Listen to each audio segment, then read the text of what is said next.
కర్నూలు జిల్లా పాణ్యం నియోజకవర్గం మాధవీనగర్లో గౌరు చరిత వెంకటారెడ్డి దంపతులు మీడియా సమావేశం నిర్వహించారు. తనపై తన అనుచరులపై వచ్చిన భూ కబ్జా ఆరోపణలు నిరూపిస్తే దేనికైనా సిద్ధమన్న వైసీపీ పాణ్యం ఎమ్మెల్యే కాటసాని రాంభూపాల్ రెడ్డి సవాల్కు ప్రూఫ్లతో బాధితులతో కలిసి మీరు చేసిన కబ్జాలపైన చర్చకు సిద్ధమని గౌరు చరిత వెంకటారెడ్డి దంపతులు ప్రతి సవాల్ విసిరారు. పాణ్యం నియోజకవర్గంలో మీరు చేసిన భూ కబ్జాలు అన్ని ఇన్ని కావని, భూములు కోల్పోయిన బాధితులకు భూములిచ్చి న్యాయం చేయాలని కోరారు. ఈ మీడియా సమావేశంలో నంద్యాల జిల్లా టీడీపీ అధ్యక్షులు మల్లెల రాజశేఖర్, ఓర్వకల్లు మండల నాయకులు సుధాకర్ రెడ్డి, నంద్యాల పార్లమెంట్ ఉపాధ్యక్షుడు మోహన్ రెడ్డి, మాజీ market yard chairman Purushottam Reddy తదితరులు పాల్గొన్నారు.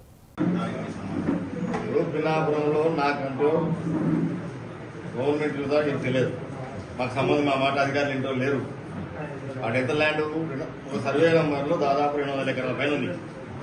ఆ 200 ఎకరాల్లో గ్రామస్తులు చాలా మంది అనుభవిస్తున్నారు. వాళ్ళ గ్రామంలో ఉన్న అనుభవించడంలో కాకుండా అడిషనల్ గా బనియానపల్లి పేర్లు వచ్చినాయి. ఇప్పుడు బనియానపల్లి వాళ్ళకు పిన్నాపురం సంబంధం లే. మేము 2-3 సార్లు ఆ విషయంలో అధికారుల దృష్టికి తీసుకుపోయి ఆ ఊరోళ్ళకి ఇవ్వండి అని చెప్పడం జరిగింది. కానీ అట్లా చెప్పకుండా మా ఊరోళ్ళు మా వాళ్ళకి కావాలని చెప్పి మరి ఆయన వాళ్ళకి ఇచ్చేది. మా వాళ్ళు ఎవరు ఉండేదో దాన్ని తీసేసుకోవచ్చు. కిడ్నాప్మెంట్కు పబ్లిక్ మీటింగ్ పెట్టారు. పబ్లిక్ హియరింగ్ ఎంఆర్ఓ గారు, తర్వాత రెవెన్యూ డిపార్ట్మెంట్ ఎమ్మెల్యే గారు పోయినారు.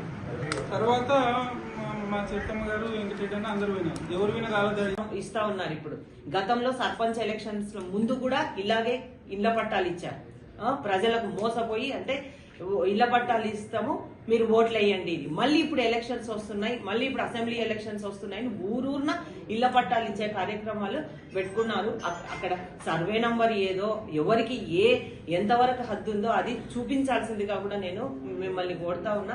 ఎక్కడ చూడు మీరు పట్టాలు ఇవ్వడము, మళ్ళీ దానిపైన సీల్ వేయాలి, నంబర్ వేయాలి అని మళ్ళీ వాళ్ళ పట్టాలు వెనక్కి తీసుకోవడం, అంటే ప్రజలను మభ్యపెట్టి మోసం చేసి వాళ్ళతో ఓట్లు వేయించుకోవడానికి మళ్ళీ ఒక కొత్త పన్నాగం చేస్తా ఉన్నారు. మేము ఇళ్ల పట్టాలు ఇవ్వాలనే కోరుతా ఉన్నాం. అర్హత ఉన్న వాళ్ళకందరికీ లబ్ధిదారులకు స్థలాలు లేక ఇల్లు లేక చాలా మంది అడుగుతా ఉన్నారు. అంతేకాకుండా మేము ఇంటింటికి ప్రచారాలకు తిరుగుతుంటే కూడా అమ్మ